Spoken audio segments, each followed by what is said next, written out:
बिस्मिल्लाहिर्रहमानिर्रहीम। अस्सलाम वालेकुम ब्यूटीफुल यूट्यूब फैमिली, कैसे हैं आप सब? उम्मीद करती हूँ अच्छे से हैं और मेरी दुआ है खुश रहें, आबाद रहें, हंसते मुस्कुराते रहें। जो आप लोगों की दिली तमन्नाएं हैं, मुरादें हैं, पूरी हों, आमीन। आज हम देखेंगे कि आपके पर्सन आपको कमिटमेंट क्यों नहीं देते, वो कमिटमेंट क्यों नहीं देते आपको। इस टॉपिक पे रीडिंग है, स्टे पॉजिटिव जनरल रीडिंग है, सब लोग देख सकते हैं। और वीडियो के बीच में ही कॉन्टैक्ट नंबर दिया जाता है, फिर भी आप लोग पूछ रहे होते हैं कि आपको कैसे कांटेक्ट करें। व्हाट्सएप कर सकते हैं आप लोग और अपनी रीडिंग बुक करा सकते हैं आप। सो आपके पर्सन्स आपको कमिटमेंट क्यों नहीं देते? चाहे आप लोग मैरिड हैं, आप लोग अनमैरिड हैं, एक्स्ट्रा मैरिटल अफेयर में हैं आप, और आपको उस इंसान से कमिटमेंट चाहिए, तो ये रीडिंग आपकी है।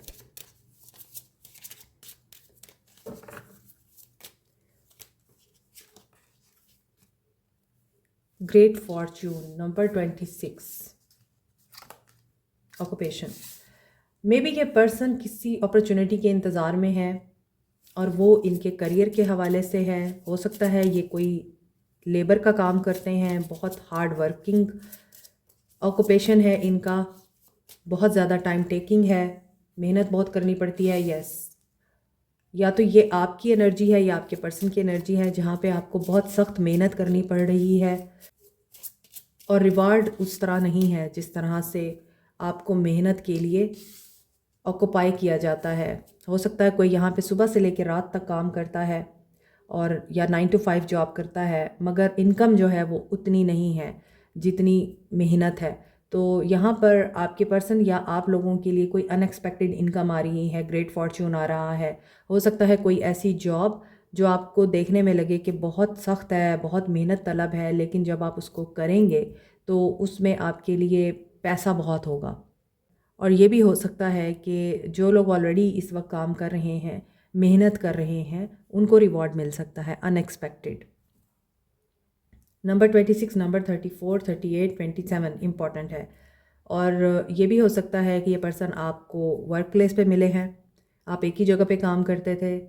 और ये भी हो सकता है कि ये पर्सन आपके बॉस हैं, आप इनके सबॉर्डिनेट हैं और आपसे ये बहुत मेहनत कराते हैं, लेकिन इन्होंने आपका पैसा रोक के रखा हुआ है और ये आपको पे नहीं कर रहे काफ़ी अरसे से। ये भी हो सकता है। हो सकता है आपके रिलेशनशिप के असरात आपकी करियर लाइफ पर भी पड़ रहे हैं। ये भी हो सकता है कि आपके जो कलीग्स हैं वो आपके रास्ते में रुकावट हैं, आपकी प्रोग्रेस के रास्ते में, और आपको हाई रिगार्ड चाहिए। अनएक्सपेक्टेड इनकम या कोई जैकपॉट, लॉटरी, प्राइस बॉन्ड अगर लेके रखा हुआ है आपने कहीं, तो हो सकता है कि आपको लक सपोर्ट करे। आपके पर्सन आपको कमिटमेंट क्यों नहीं देते? यहाँ पर तो करियर की रीडिंग निकल के आई है। May be finances bigger problem है आप लोगों के बीच में। ओके, क्यों नहीं देते कमिटमेंट? थर्ड पार्टी है, एक्सटर्नल इन्फ्लुएंस है, higher self activation and healing. आप लोगों की एक्टिवेशन के लिए ज़रूरी था कि ये इंसान आपको धोखा देता। आपकी हायर सेल्फ के साथ हो सकता है अलाइनमेंट हो चुकी है, आप डिवाइन के साथ कनेक्टेड हैं, आप यूनिवर्स की फ्रिक्वेंसी के साथ मैच कर रहे हैं या आपकी फ्रिक्वेंसी मैच कर रही है यूनिवर्स की फ्रिक्वेंसी के साथ। थर्ड पार्टी सिचुएशन भी दिखती है, इसी वजह से आप लोगों की हायर एक्टिवेशन हो रही है। और healing inner child wounds, rebirth और विंटर सीजन इम्पॉर्टेंट हो सकता है। फ्रीडम, आप लोग यहाँ पर फ्रीडम इंजॉय करते हैं अपना, आप फ्री रहना चाहते हैं। आप खुद भी ऐसे इंसान के साथ नहीं बाउंड होना चाहते जो फाइनेंशियली स्टेबल नहीं है, जो फाइनेंशियली आपको सिक्योर नहीं कर सकता। अगर फाइनेंसेस हैं भी तो ये आपको शो कराता होगा कि मेरे पास कुछ नहीं है। तो मे बी आप लोगों को भी थोड़े इश्यूज़ हैं। अगर ये आपको कमिटमेंट की बात करते भी हैं तो आप लोग इस इंसान को इनकार कर देते हैं। ये पॉसिबिलिटी भी है। क्यों? क्योंकि आप लोगों को लगता है कि आपका फ्रीडम चैलेंज होगा इस इंसान के साथ। तो जब आपने देखा है कि ये इंसान आपकी प्रेजेंस को अप्रिशिएट नहीं कर रहा है और आप लोगों को थर्ड पार्टी में पुट कर रहा है, तो फिर आप लोगों ने अपने फ्रीडम को चूज़ किया है। ये इंसान हील नहीं है, ये इसीलिए थर्ड पार्टी में भी जाता है। और इनके इनर चाइल्ड वूंड्स भी हैं मदर के साथ, या मदर टाइप कोई पर्सनैलिटी थी उनके साथ। इस इंसान को कुछ इश्यूज़ रहे हैं, ये वहाँ पर रीबर्थ के प्रोसेस में हैं। ये कमिटमेंट क्यों नहीं देते आपको? क्या ये कमिटमेंट देंगे आपको? 3 ऑफ पेंटिकल्स, काम तो है वजह। 4 ऑफ पेंटिकल्स, पैसे की तंगी भी वजह है, डेथ। इस पर्सन के पास उतने फाइनेंसेस नहीं हैं कि ये आप लोगों का बोझ उठा सकें। Very clear. आप लोगों के ताल्लुक़ में टावर है, हो सकता है ये आपको कमिटमेंट दे चुके थे। कुछ लोगों की यहाँ पे शादी भी हो चुकी थी मगर वो टूट गई। अनहेल्दी पैटर्न है इस इंसान के। ख़ास तौर पे फाइनेंसेस तो बहुत बड़ा मसला है। फाइनेंसेस ठीक नहीं है। ये इंसान छोटा मोटा काम करता है, टॉयल एंड लेबर का। मे बी अनएजुकेटेड भी हैं कुछ लोगों के पर्सन, तालीम नहीं है उनके पास, तो फिर उनको जॉब भी उसी तरह की मिलती है और फिर उनको थोड़े थोड़े पैसे अपने इकट्ठे करने पड़ते हैं ताकि वो सरवाइव कर सकें। कोई यहाँ पे म्यूज़िशियन है, कोई यहाँ पर डीजे है या वीजे है, आरजे भी हो सकता है। हो सकता है आपके पर्सन ने अपने दोस्त के साथ मिलके कुछ ऐसा काम शुरू किया है, स्टूडियो ओपन किया है, स्टार्ट है अभी उस चीज़ का, और इन्होंने अभी बहुत आगे जाना है लेकिन अभी ये आप लोगों की रिस्पॉन्सिबिलिटी नहीं उठा सकते। दैट्स वाई ये पर्सन आपको कमिटमेंट नहीं देते और अभी आप लोगों के ताल्लुक़ में नो कांटेक्ट की सिचुएशन है। आप लोग एक दूसरे के साथ इन कनेक्शन नहीं हैं और ऐसा भी दिखता है डेथ विद द टावर एक ह्यूज ट्रांसफॉर्मेशन हुई है, एक ह्यूज एंड हुआ है आप लोगों के ताल्लुक़ में। बहुत लंबे अरसे से आप लोग बात नहीं कर रहे, बहुत लंबा अरसा हो गया है। डेथ की एनर्जी आ रही है तो मे बी ये एक ऐसा इवेंट था जिसने आप लोगों को भी हिला के रख दिया, शेक किया, आपके जज्बात को, आपके ख़यालात को, इस इंसान के बिलीफ सिस्टम को आप लोगों ने शेक किया है मे बी। और ऐसा दिखता है कि बहुत कमज़ोर था ये ताल्लुक़, जल्दी टूट गया। डेथ विद द टावर ये भी बता रहा है कि आप लोगों ने इस रिश्ते में अपने आप को फ्री क्यों किया। यहाँ पे फ्री की एनर्जी आ रही थी कि आप लोग शायद इस रिश्ते में नहीं रहना चाहते, आपका फ्रीडम चैलेंज होता है, मगर मुझे अब ऐसा लग रहा है कि आप लोगों के लिए ये रिश्ता जब ख़त्म हुआ है, आपने इस रिश्ते को अपने ऊपर असरअंदाज नहीं होने दिया। आप लोगों ने अपनी ग्रोथ पे ध्यान दिया। आप लोगों ने या तो फ़ौरन अपनी लुक्स चेंज की, अपने अंदर कुछ चेंजेस लेकर आए।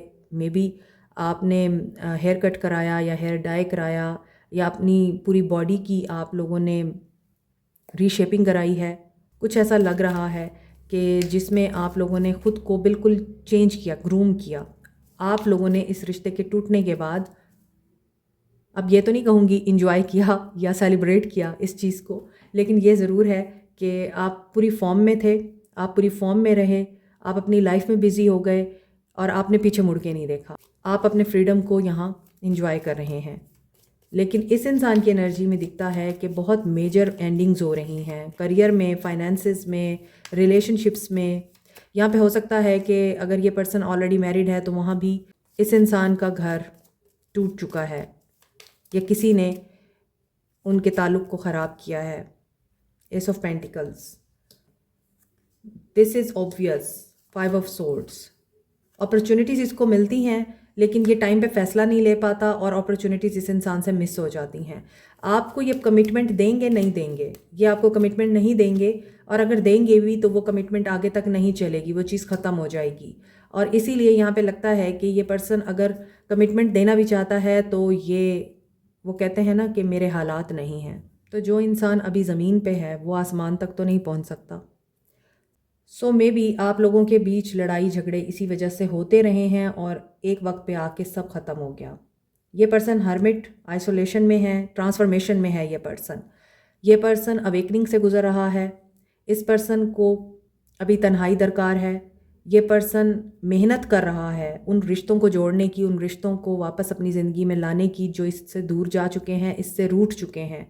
और जिन रिश्तों को इस इंसान ने अपने गुस्से की वजह से, या हो सकता है इस इंसान के हालात वाकई ही बड़े तंग थे, तंग दस्त था ये इंसान, पैसा नहीं था, उसकी वजह से भी इस इंसान के ताल्लुकात इससे नाराज़ हैं और ये उनके लिए बड़ी एफ़र्ट करते हुए नज़र आ रहे हैं।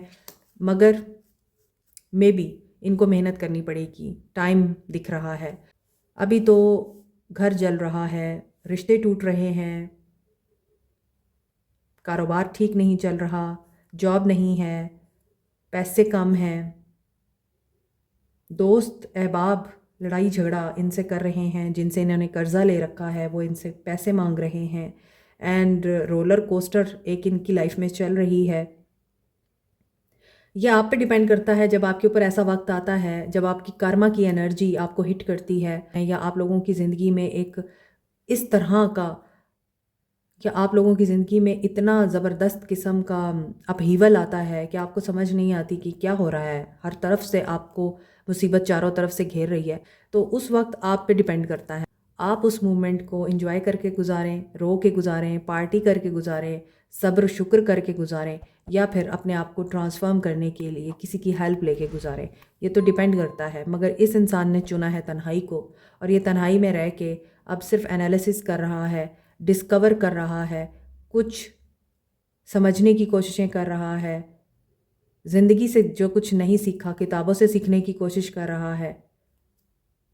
No social media, no kind of social activity, और जस्ट फोकस ऑन हिमसेल्फ और हर सेल्फ के मुझे अपने आप को ग्रो करना है, मुझे अपने आप को बनाना है।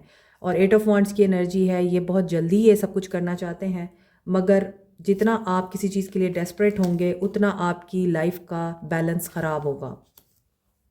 ये इंसान जब अनबैलेंस होता है तो ये कुछ अनहेल्दी चीज़ों को भी ऑप्ट करता है। पेशेंस सिखाई जा रही है इस इंसान को। मटेरियलिज्म से निकल कर ये इंसान बाहर आ रहे हैं स्पिरिचुअलिटी में, तो ये प्रोसेस काफ़ी पेनफुल होता है। Capricorn, Taurus, Virgo, Aquarius, Libra, Gemini, Scorpio, Virgo, Aries, Sagittarius, Capricorn and Aries, Leo, सैज है। इमोशंस नहीं है इस इंसान के अंदर, मेंटली अपसेट नज़र आते हैं, इसीलिए ये आपको कमिटमेंट नहीं देते। तो क्या ये कमिटमेंट देंगे in near future? Just breathe, अभी सुकून करें, रेस्ट करें, गिविंग एंड रिसीविंग। बैलेंस नहीं है अभी इनकी लाइफ में, सिचुएशंस बैलेंस नहीं है, सब्र के साथ चलना पड़ेगा इस इंसान के साथ। 7-7 की एनर्जी है, seeking the truth, truth reveal होगा इस इंसान पर। ये यकीनन कार्मिक एनर्जी में है, या कार्मिक बैगेज क्लीन करेंगे, या कार्मिक बैगेज की वजह से ये पर्सन अपना कार्मा डील कर रहे हैं, कार्मा हिट कर रहा है इनको। और यहाँ पे 7-7 की एनर्जी है, दैट्स वाई फीलिंग अलोन।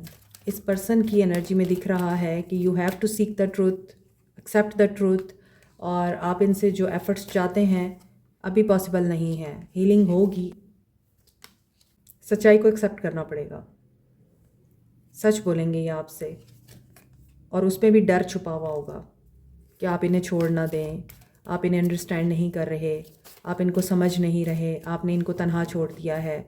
इस वजह से इन्हें डर है कि ये आपको अगर अपना सच बताएंगे तो आप इनको छोड़ देंगे, ये डर भी है। तो यहाँ पे ऐसा लगता है ये आपको कमिटमेंट नहीं देंगे अभी।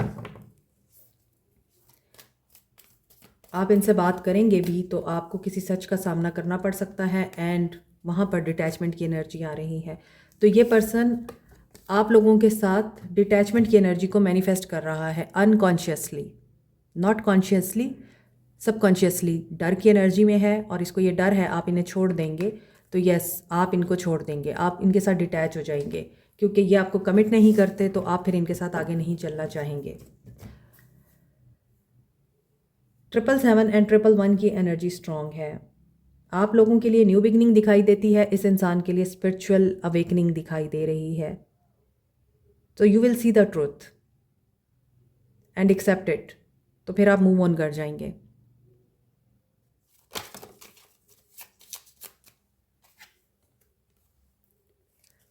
Your reality is a reflection of your inner world. आपके लिए गाइडेंस ये है कि आपकी रियलिटी वही है जो आप सोचते हैं, जो आप इमेजिन करते हैं। जैसे यहाँ आपके पर्सन सोचते हैं कि आप इन्हें छोड़ देंगे, आपके पर्सन सोचते हैं कि अभी इस सिचुएशन में आपको छोड़ देना बेहतर है, डिटैच हो जाना बेहतर है। तो ये पर्सन भी अपने डर की वजह से डिटैचमेंट की एनर्जी को ही मैनिफेस्ट कर रहा है। इसी तरह आप लोग भी वही चीज़ मैनिफेस्ट करेंगे जो आप सोचेंगे। तो अपना इनर क्लीन रखा करें, लेट गो, कंट्रोल इश्यूज़ को लेट गो करें, go with the flow. Breathe in bliss, exhale bullshit. मनफी सोचों को डिक्लटर करें। Change one thing today, start small. आप अपने अंदर कोई एक चीज़ चेंज करेंगे हर रोज़, जो आपको लगता है कि चेंज होनी चाहिए। Start with the small step. कोई छोटी सी चीज़ आप अपने अंदर से चेंज कर सकते हैं। जैसे आप बहुत ज़्यादा मोबाइल पे रहते हैं, आपको आदत है मोबाइल यूज़ करने की 24 आवर्स, इस हैबिट को आप चेंज कर सकते हैं।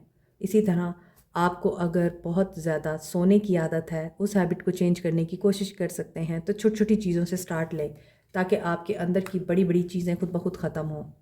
क्योंकि गुस्सा एक ऐसी चीज़ है जो वक्त के साथ साथ ही ख़त्म होता है, फ़ौरन से आप इसके ऊपर काबू नहीं पा सकते। पेशेंस आपके अंदर वक्त के साथ साथ आती है, फ़ौरन से आपको सब्र नहीं आ जाता।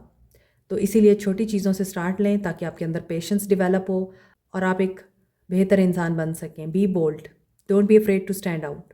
और जहाँ पर आपको लगता है कि आपको बोलना चाहिए, वहाँ पर आप ये सोचकर खामोश नहीं रहेंगे कि सामने आपके बड़े हैं, खामोश रहो। एहतराम ज़रूर करें लेकिन गलत बात बिल्कुल नहीं मानें। मत भूलें कि आपकी अपनी ज़िंदगी है, आपकी अपनी सोच है, आपकी अपनी प्रायोरिटीज़ हैं, आपका अपना एक पॉइंट ऑफ व्यू है। अपने पॉइंट ऑफ व्यू को अदब व एहतराम के साथ सामने ज़रूर रखें और उन्हें बताएं कि आपके पॉइंट ऑफ व्यू से मैं डिसएग्री करती हूँ या करता हूँ, विद ड्यू रिस्पेक्ट। ये मेरे लिए पॉसिबल नहीं होगा कि मैं ये बात मानूँ। तो इसी तरह आपको अपना स्टैंड लेना है। ईज़िली अगर आप कुछ कर सकते हैं करें, जो आपके लिए करना मुश्किल है इनकार करें, कुछ नहीं होता। अपने हक़ के लिए बोलना गुनाह नहीं है, अपने हक़ के लिए खड़े होना गुनाह नहीं है। Like, share, subscribe, comment, press the notification button, bell icon also. Thank you so much, take care, bye.